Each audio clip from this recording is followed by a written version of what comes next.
If you're like me and do a lot of traveling, you end up in cities and towns that you're not familiar with, driving down the highway, pushing buttons, trying to find your favorite kind of music. Well, a guy named Art Vuolo in Ypsilanti has solved this problem for us with a new thing called the Radio Guide. The Radio Guide lists the call letters, format, and location on the dial of every radio station in 24 major cities across the country.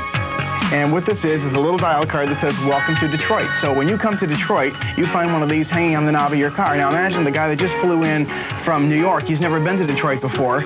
He knows now what he can listen to while he's visiting the city. I mean, there are people that live here that don't know what the radio stations are. You can imagine how the guy from out of town feels. He's totally lost. He's careening halfway off the road trying to find a good station. There's a series of guides that categorizes a city's radio stations according to the type of music they play.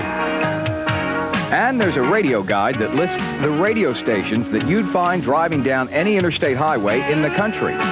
Basically, the way the concept started of radio guides is that college students, when I was a student at Eastern Michigan University a long time ago, they would hand me their road atlases, and they would ask me to mark all along the highways between Michigan and Fort Lauderdale, where they'd go for spring break, all the good radio stations that they could listen to. So when they got south of Toledo or Dayton or Cincinnati or into Kentucky or Tennessee, they could find rock and roll on their radio. Then I figured there's a lot of people that are traveling on the highway that get 100 miles away from home. They start pushing the buttons on their car radio, and they can't find what it is that they're looking for. So what they do is they start slowly scanning the dial, trying to find a good station. They finally find one that's good, and it's 30 miles that way, and they're going this way, and in another 20 minutes, that station is faded out. Art receives thousands of letters every month requesting the Radio Guide. He must spend countless hours answering requests and doing extensive research to keep his guides up to date. But he admits that he does get plenty of help. People write to me and send me, here you can see, tons of letters from people. These are all updates and corrections. Sometimes radio station managers write to me and tell me that they got one of my radio guides and noticed mistakes.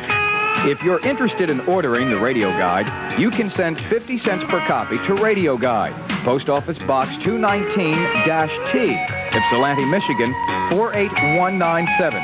And maybe your button-pushing days will be over.